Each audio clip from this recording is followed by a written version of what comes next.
നമസ്കാരം എല്ലാ മലയാളി സുഹൃത്തുക്കൾക്കും ACO വിഷൻ അവതരിപ്പിക്കുന്ന മൊബൈൽ കമ്മ്യൂണിക്കേഷൻ ടെക്നോളജി എന്ന മറ്റൊരു ഇൻഫോർമാറ്റീവ് എപ്പിസോഡിലേക്ക് ഒരിക്കൽ കൂടി ഹാർദമായി സ്വാഗതം ചെയ്യുകയാണ്. ഞാൻ നിങ്ങളുടെ സ്വന്തം അസുമൻ തന്നെയാണ്. അപ്പോൾ ഇന്ന് നമ്മൾ ചർച്ച ചെയ്യുന്ന വിഷയം carrier aggregation. What is carrier aggregation? നമുക്കറിയാം, നമ്മുടെ ഫോണുകളിൽ 4G എന്ന് കാണാറുണ്ട്. കുറച്ച് കഴിയുമ്പോൾ നമ്മുടെ ഫോണിൻ്റെ അടുത്തായിട്ട് 4G+ എന്ന് കാണാറുണ്ട്.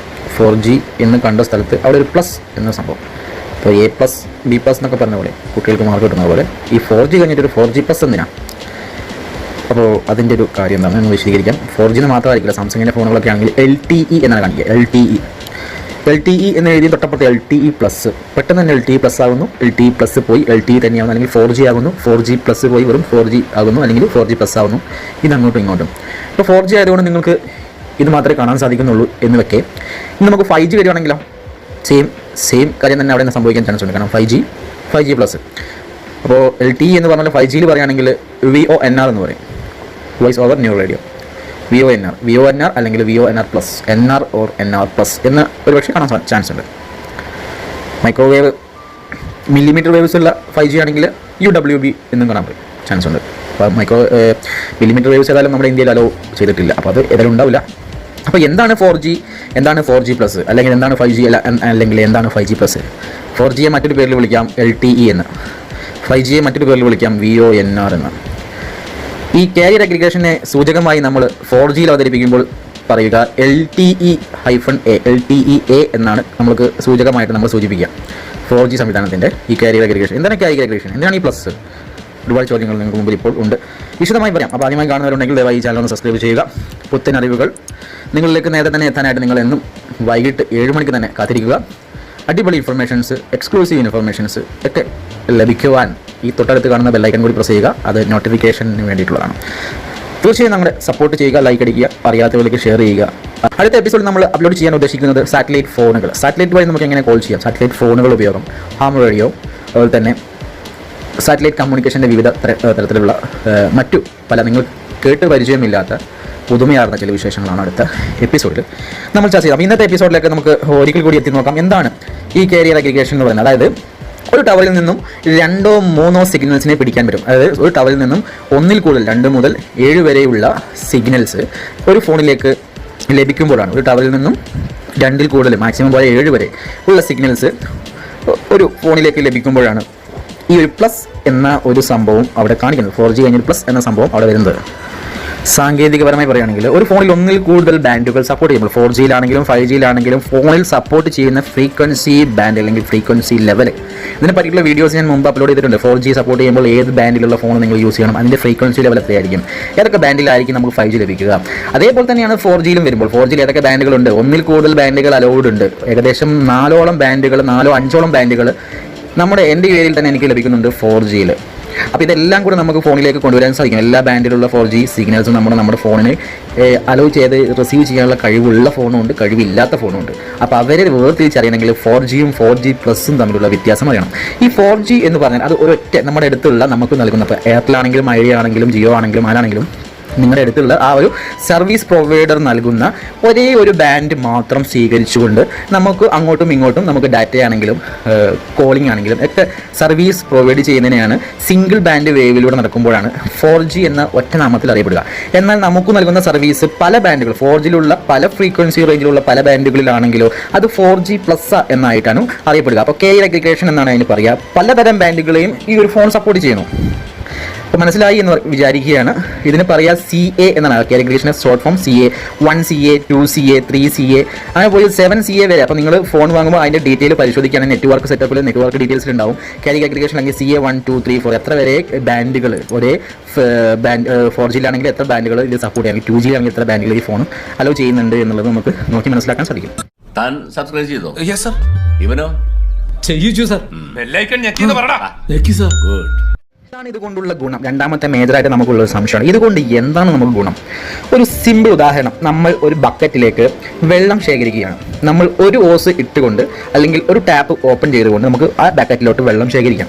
അതേപോലെ 2, 3, 4 ടാപ്പുകൾ ഓൺ ചെയ്തുകൊണ്ട് ആ ബക്കറ്റിലോട്ട് നമ്മൾ വെള്ളം ശേഖരിക്കാനായി തുടങ്ങുകയാണെങ്കിൽ വളരെ ഫാസ്റ്റ്ലി ആയിട്ട് ആ ബക്കറ്റ് നിറയും. ഒരു ടാപ്പിൽ നിന്ന് വരുന്ന വെള്ളത്തേക്കാൾ 4-5 ടാപ്പിൽ നിന്ന് വെള്ളം വരുമ്പോൾ പെട്ടെന്ന് തന്നെ ആ ബക്കറ്റ് നിറയാനായിട്ട് നമുക്ക് കാണാൻ സാധിക്കും. ഇത് തന്നെയാണ് ഫോണിൽ നടക്കുന്നത്.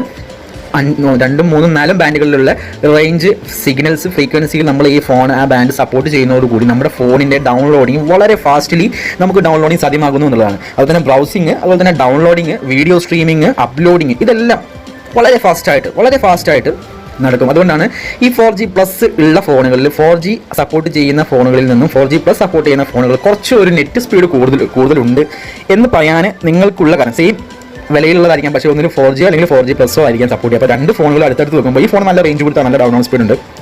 എൻ്റെ സിം നല്ല സിമ്മാണ്. അതേപോലെ തന്നെ തൊട്ടപ്പുറത്ത് ഉപയോഗിക്കുന്നവന് സെയിം ജിയോ സിം തന്നെയായിരിക്കും, പക്ഷേ അവന് ഡൗൺലോഡ് സ്പീഡ് കുറവാണ്. എനിക്ക് നല്ല ഡൗൺലോഡ് സ്പീഡ് ഉണ്ട്. അപ്പോൾ നിങ്ങൾ ഫോണിൻ്റെ കംപ്ലൈൻറ്റ്, അപ്പോൾ ശരിയാണ്, ഫോണിൻ്റെ കംപ്ലൈൻറ്റ് അല്ല, ഈ ഒരു ഫീച്ചർ നിങ്ങളുടെ ഫോണിൽ ഇല്ലാത്തത് കൊണ്ടാണ്. ഇനി ഈ ഫീച്ചർ ലഭിക്കാനായി നമ്മൾ ശ്രദ്ധിക്കേണ്ട കാര്യങ്ങൾ എന്തൊക്കെയാണ്? ഒന്നാമതായി എനിക്ക് പറയാനുള്ളത്, നിങ്ങൾ ഫോൺ വാങ്ങുമ്പോൾ ഈ കാരിയർ അഗ്രിഗേഷൻ എന്ന ഫീച്ചർ ഉണ്ടോ എന്ന് വിശദമായി പരിശോധിക്കുക. ഉണ്ടെങ്കിൽ എത്ര ബാൻഡ് വരെ നമ്മുടെ ഫോണിൽ സപ്പോർട്ട് ചെയ്യിക്കാൻ കഴിയും, അതായത് മാക്സിമം 4Gയിൽ എത്ര ബാൻഡ്, ഇനി 5G ഫോണാണെങ്കിൽ മാക്സിമം എത്ര 5G ബാൻഡുകൾ ഈ ഫോൺ സപ്പോർട്ട് ചെയ്യുന്നുണ്ട് എന്നുള്ളത്. അപ്പോൾ ഒരു ടവറിൽ നിന്ന് ഒരു 1800 മെഗാഹെർട്സിൻ്റെ ഒരു ഫ്രീക്വൻസിയും ഒരു 2300 മെഗാഹെർട്സിൻ്റെ ഒരു ഫ്രീക്വൻസി അല്ലെങ്കിൽ 850 മെഗാഹെർട്സിൻ്റെ ഒരു ഫ്രീക്വൻസിയും വരികയാണ്. ഇത് മൊത്തം ഈ ഒരേ ടവറിൽ നിന്ന് വരുന്നത്. പക്ഷേ ചില ഫോണുകൾക്ക് ഒരു പക്ഷേ 850 മെഗാഹെർട്സിൽ അത് മാത്രമേ സ്വീകരിക്കൂ, ചില ഫോണുകൾ ഇത് 3 സ്വീകരിക്കും. അപ്പോൾ ആ ഫോണും ഈ ഫോണും തമ്മിൽ ടവറിൽ നിന്ന് സിഗ്നൽസ് 4G തന്നെയാണ് വരുന്നത്, പക്ഷേ ഈ ബാൻഡുകൾ അധികമായി ഇത് സ്വീകരിക്കുന്നത് കൊണ്ട് ഇതിൻ്റെ പ്രവർത്തനശേഷി, അതായത് നെറ്റ് ഡാറ്റ ട്രാൻസ്ഫർ ചെയ്യുന്ന പ്രവർത്തനശേഷി ഇരട്ടിക്കുകയാണ്. നമ്മൾ രണ്ടും 4G ഫോൺ തന്നെ ആയിരിക്കും. അപ്പോൾ ഒരു സ്പീഡിലുള്ള മാറ്റമാണ്. അപ്പോൾ നമ്മൾ ഫോൺ വാങ്ങുമ്പോൾ മാക്സിമം എത്രത്തോളം ഫീച്ചറുകൾ, എത്രത്തോളം മാക്സിമം CA 1, 2, 3 എത്രത്തോളം മാക്സിമം 7 വരെ നമുക്ക് കാണാൻ സാധിച്ചിട്ടുണ്ട്. അപ്പോൾ എത്രത്തോളം മാക്സിമം സപ്പോർട്ട് ചെയ്യുന്നുണ്ട് എന്നുള്ള പറ്റി നിങ്ങൾ വിശദമായ അതിൻ്റെ ഡീറ്റെയിൽസ് വെബ്സൈറ്റിലോ അല്ലെങ്കിൽ അതിൻ്റെ കസ്റ്റമറുകളെ വിളിച്ച് നിങ്ങൾ ഉറപ്പുവരുത്തുക. രണ്ടാമത്തെ പോയിന്റ്, നിങ്ങൾ ഇട്ടിരിക്കുന്ന ആ സിം ഒരു പക്ഷേ ജിയോയുടേതായിരിക്കാം. ആ ജിയോ ഈ ഒരു സേവനം നിങ്ങളുടെ ആ നാട്ടിലെ നിങ്ങൾക്ക് ലഭിക്കുന്ന ആ ടവറിൽ അവർ അലോ ചെയ്തിട്ടുണ്ടോ അല്ലെങ്കിൽ അതിൽ ഉൾപ്പെടുത്തിയിട്ടുണ്ടോ എന്നുള്ളതാണ് മറ്റേ പോയിന്റ്. നിങ്ങളുടെ ഫോണിൽ ഇതുണ്ടായിട്ടും മാത്രം കാര്യമില്ല, നിങ്ങൾക്ക് റേഞ്ച് കിട്ടുന്ന നിങ്ങളുടെ പരിധിയിലുള്ള ആ ടവറിലും കൂടെ ഈ ഒരു സേവനം ലഭ്യമാകുന്നുണ്ടോ എന്നും കൂടി നിങ്ങൾ അറിയണം. അതായത് സർവീസ് പ്രൊവൈഡർ കേരളത്തിൽ ഒട്ടാകെ അവർ വിതരണം ചെയ്യുന്നുണ്ട്, പക്ഷേ ഒട്ടാകെ വിതരണം ചെയ്യുന്നുണ്ട് എങ്കിലും നിങ്ങൾക്ക് റേഞ്ച് കിട്ടുന്ന ആ ടവറിൽ ഈ ഒരു ഫീച്ചർ ആ ടവറിൽ അവർ സെറ്റ് ചെയ്തിട്ടുണ്ടോ എന്നറിയണം. അപ്പോൾ രണ്ടാമത്, സർവീസ് പ്രൊവൈഡർ ഈ സേവനം നിങ്ങളുടെ ലൊക്കേഷനിൽ വിതരണം ചെയ്യുന്നുണ്ടോ, കാരിയർ അഗ്രിഗേഷൻ നിങ്ങൾക്ക് സപ്പോർട്ട് ചെയ്യുന്ന ടവറാണോ എന്നുള്ളത് നിങ്ങളൊന്ന് മനസ്സിലാക്കണം. ഒരു പക്ഷേ ആ ഒരു ടവറിൻ്റെ സഹായത്തോടു കൂടിയായിരിക്കാം അവർ ആ ഒരു ബാൻഡുകളെല്ലാം നിങ്ങൾക്ക് 4G ലഭ്യമാക്കുക. ഇനി 5G വന്നാലും സെയിം ഫീച്ചർ തന്നെയാണ്, 4G മാറ്റി 5G എന്ന് കിട്ടാൻ മാത്രം മതി, 5G or 5G+ എന്നുള്ളത്. ഓക്കെ, അപ്പോൾ ഈ ഒരു ടവറിൻ്റെ സേവനം കൊണ്ട് മാത്രമായിരിക്കാം, അതല്ലെങ്കിൽ ഒന്നിൽ കൂടുതൽ സെയിം ടവറുകളുള്ള ലൊക്കേഷനിൽ ഇവരെല്ലാവരും കൂടെ ഒരുമിച്ച് കൂടി എല്ലാ ടവറുകളിലുള്ള കമ്മ്യൂണിക്കേഷനും കൂടെ ഒന്നിച്ച് കൂട്ടിയിട്ടായിരിക്കാം ഇവർ നിങ്ങൾക്ക് ഈ എല്ലാ ബാൻഡും കൂടെ ഉൾപ്പെടുത്തിയിട്ട് നിങ്ങൾക്ക് നൽകുക. ഇനി നിങ്ങളുടെ ഏരിയയിലുള്ള ഒരു ടവർ തന്നെയാണെങ്കിൽ ആ ടവർ അവരുടെ കഴിവുകളെല്ലാം കൂടെ ഒരുമിച്ച് കൂട്ടിയിട്ടായിരിക്കും നിങ്ങൾക്ക് നൽകുക. എങ്ങനെയാണെങ്കിലും നിങ്ങൾക്ക് ഈ സേവനം ലഭിക്കാൻ ആ ടവറിന് അതിൽ അലോ ഉണ്ടോ അല്ലെങ്കിൽ ആ ടവറിൽ അത് ഇംപ്ലിമെൻറ്റ് ചെയ്തിട്ടുണ്ടോ എന്നുള്ളത് നിങ്ങൾ അന്വേഷിക്കേണ്ടതാണ്. ഇനി നമുക്ക് നോക്കേണ്ടത് നെറ്റ് സ്പീഡ് അല്ലെങ്കിൽ ഡൗൺലോഡിങ് സ്പീഡ് എന്തിനൊക്കെ സ്വാധീനിച്ചിട്ടുണ്ട് എന്നുള്ളത് നോക്കാം. എന്തിനൊക്കെ സ്വാധീനിച്ചിട്ടാണ് നിങ്ങൾക്ക് നിങ്ങളുടെ ഫോണിൽ ഡൗൺലോഡിങ് സ്പീഡ് ലഭിക്കുക എന്നുള്ളത് നോക്കാം. നിങ്ങളുടെ ഫോണിൽ കാരിയർ അഗ്രിഗേഷൻ സപ്പോർട്ട് ചെയ്യുന്നുണ്ട് എങ്കിൽ നിങ്ങൾക്ക് ഒരു മാക്സിമം പോയാൽ ഈ ഒരു ഫോൺ പറയാം, അല്ലെങ്കിൽ ഫോണിൻ്റെ ചിപ്സെറ്റ്, ഓരോ ഫോണിന് ഓരോ ചിപ്സെറ്റ് ഉണ്ടാവും. അപ്പോൾ നിർമ്മിച്ചിരിക്കുന്ന പല പല ചിപ്സെറ്റുകൾ എന്തായാലും ഓരോ ഫോണുകൾക്ക് ഉണ്ടാവും. അപ്പോൾ സാംസങ് ആണെങ്കിൽ, റിയൽമി ആണെങ്കിലൊക്കെ കോൾകോം, അതുപോലെ മീഡിയാടെക്, അതുപോലെ തന്നെ 600 സീരീസിൽ വരുന്ന ചിപ്സെറ്റ്, ഈ ചിപ്സെറ്റുകളൊക്കെ ഇതിൻ്റെ ഉള്ളിൽ ഓൾറെഡി കമ്പനിയിൽ ഈ നിർമ്മിക്കുമ്പോൾ ഈ ചിപ്സെറ്റുകൾ ഒരു പക്ഷേ ഈ കാരിയർ അഗ്രിഗേഷൻ സപ്പോർട്ട് ചെയ്യുന്ന ചിപ്സെറ്റുകളായിരിക്കാം.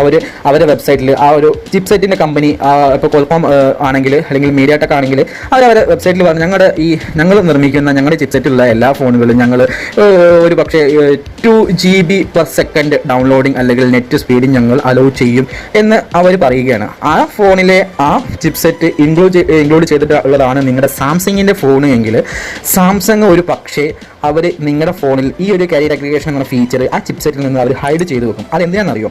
നിങ്ങളുടെ ഫോൺ ഒരു പക്ഷേ വില കുറവുള്ള ഫോണായിരിക്കും, അവരെന്ത് ചെയ്യും, കുറച്ചുകൂടെ വില കൂടിയ ഫോണുകളിൽ ഇതേ ചിപ്സെറ്റ് തന്നെയായിരിക്കും അതിൻ്റെ, അപ്പോൾ എന്ത് ചെയ്യും, അവർ ഈ ഒരു സേവനം അവർ എനേബിൾ ചെയ്ത് കൊടുക്കും. അപ്പോൾ അവർ ഫ്ലാഗ്ഷിപ്പ് ഫോണുകളിലും മിഡ് റേഞ്ച് ഫോണുകളിലും അവർ ഇത് തടഞ്ഞു വെക്കുന്നു. ചിപ്സെറ്റിൽ ഓൾറെഡി ഇൻക്ലൂഡ് ആണെങ്കിലും ഈ ഒരു സേവനം അവർ മനഃപൂർവ്വം തടഞ്ഞു വെക്കുന്നു. എന്തിനാണെന്ന് വെച്ചാൽ ഈ 2 വേരിയൻറ്റിൽ 2 വിലയിലുള്ള ഫോണുകൾക്ക് ആ സേവനം അധികമാക്കി കൊടുക്കാൻ എന്നുള്ള വ്യാജേന ചെയ്യുന്ന ഒരു കാര്യമാണ്.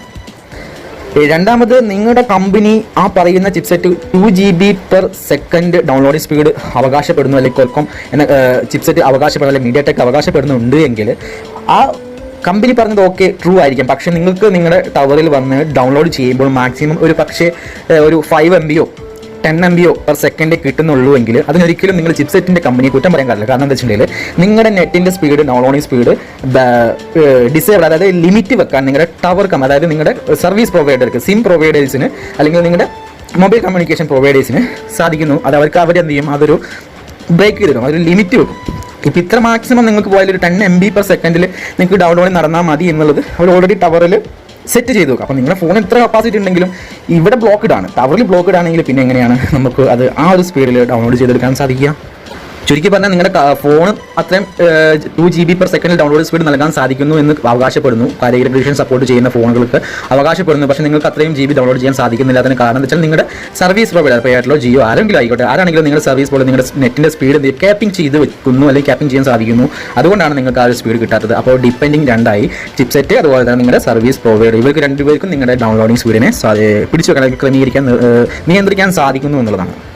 ചുരുക്കി പറഞ്ഞാൽ സർവീസ് പ്രൊവൈഡർ അതായത് chipset company 2 GB per second download ചെയ്യാൻ കഴിയും. പക്ഷേ സർവീസ് പ്രൊവൈഡർ നിങ്ങൾക്ക് 1 MB പെർ സെക്കൻഡ് തരുന്നുള്ളെങ്കിൽ നിങ്ങൾ 1 MB വെച്ചിട്ട് അങ്ങ് ആശ്വസിക്കേണ്ടി വരും എന്നുള്ളതാണ് ചുരുക്കി പറഞ്ഞതിൻ്റെ ചുരുക്കം.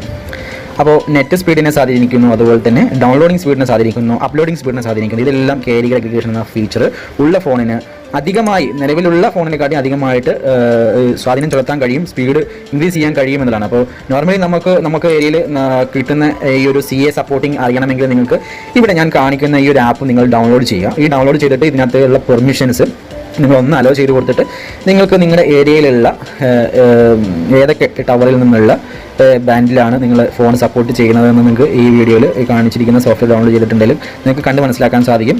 ഇതിൻ്റെ മുകൾ ഭാഗത്തായിട്ട്, ആ ഒരു ഇൻ്റർഫേസിൻ്റെ മുകൾ ഭാഗത്തായിട്ട് നിങ്ങൾക്ക് നോക്കിയാൽ ഏതൊക്കെ ബാൻഡുകളാണ് ഉള്ളത് എന്ന് നിങ്ങൾക്ക് നോക്കി മനസ്സിലാക്കാൻ സാധിക്കുന്നതാണ്. നിങ്ങളുടെ ലൊക്കേഷനും നിങ്ങൾക്ക് ഫോണിലുള്ള സിമ്മും, ഓരോ സിമ്മും ഏതൊക്കെ ബാൻഡിലുള്ളതാണ്, അല്ലെങ്കിൽ ഏതൊക്കെ അതിൻ്റെ ഗെയിൻ എത്രയാണ്, ആ ഫ്രീക്വൻസിയുടെ ഗെയിൻ എത്രയാണ്, ഹൈ ഗെയിൻ ആണോ, ഒരുപാട് ഒട്ടുമിക്ക, അതായത് നിങ്ങളുടെ ടവറിൻ്റെ ലൊക്കേഷൻ ഏത് ഭാഗത്ത്, നിങ്ങളുടെ ഫോണിൻ്റെ ഏത് ഭാഗത്താണ് നിങ്ങളുടെ ലൊക്കേഷൻ, നിങ്ങളും ടവറുമായിട്ടുള്ള ദൂരപരിധി എല്ലാം ഈ ഒരു ആപ്പ് വെച്ചിട്ട് നിങ്ങൾക്ക് കണ്ടുപിടിക്കാൻ സാധിക്കും എന്നുള്ളതാണ്. സോഫ്റ്റ്വെയറിൻ്റെ മുകളിലായിട്ട് നിങ്ങൾക്ക് നോക്കുകയാണെങ്കിൽ ഈ സാമ്പിൾ ഫോട്ടോ നോക്കുക, അതിനകത്ത് 850 അല്ലെങ്കിൽ 2300, 1800 MHz ആണ്, 2100 MHz, 800 MHz, ഇങ്ങനെ നിരവധിയായ മെഗാഹെർട്സിലുള്ള സിഗ്നൽസ് പ്ലസ് എന്ന് പറഞ്ഞിട്ട് നിങ്ങൾക്ക് കാണാൻ സാധിക്കും. ഇതെല്ലാം കാരിയർ അഗ്രിഗേഷൻ ഉള്ളതുകൊണ്ടാണ് ഇത്രയും ബാൻഡുകൾ ഒരുമിച്ചാണ് ആ ഫോണിൽ ലഭിക്കുന്നത്. ഇനിയിപ്പോൾ സിംഗിൾ ബാൻഡ് ആണെങ്കിൽ ഏതെങ്കിലും ഒരു ബാൻഡ്, ഇപ്പോൾ 850 എന്നുള്ള ബാൻഡ് LTE-A എന്ന് എഴുതിയ ശേഷം 850 എന്ന് മാത്രമേ കാണിക്കുന്നെങ്കിൽ അത് 4G ആണ്, 4G പ്ലസ് അല്ല. ഈ 4G പ്ലസ് ആണെങ്കിൽ നിങ്ങൾ കാണുക വെച്ചാൽ 850 MHz, 2300 MHz, 1800 MHz എന്നിങ്ങനെ പ്ലസ് എന്നിട്ട് LTE-A അവിടെ പ്ലസ് എന്നിട്ട് കാണിക്കുന്നുണ്ടാവും. അപ്പോൾ നിങ്ങളുടെ ഫോണ് 4G പ്ലസ് അത്രയും ബാൻഡ് നിങ്ങൾക്ക് 4Gയിൽ നിങ്ങളുടെ ഫോൺ അവിടെ സപ്പോർട്ട് ചെയ്യുന്നുണ്ട്. പല സിഗ്നൽസ്, അതായത് 2 അതിലധികമോ സിഗ്നൽസ് ഒരേ ടവറിൽ നിന്ന് നിങ്ങൾക്ക് സ്വീകരിക്കാൻ കഴിയുന്നുണ്ട് എന്നുള്ളതാണ് ഇതിൽ നിന്ന് വ്യക്തമാക്കാൻ സാധിക്കുക. അപ്പോൾ ഇതാണ് ചുരുക്കം. നെക്സ്റ്റ് എപ്പിസോഡിൽ പുത്തൻ ചിന്തയും പുതിയ അറിവുമായിട്ട് നമുക്ക് വീണ്ടും കണ്ടുമുട്ടാം, ഏറ്റുമുട്ടാം. അതുവരേക്കും ശുഭപ്രതീക്ഷകൾ, ശുഭചിന്തകൾ നേർന്നുകൊണ്ട് നിങ്ങളുടെ സ്വന്തം മാസം ഇന്നത്തേക്ക് വിട്ട വാങ്ങുകയാണ്. Signing off.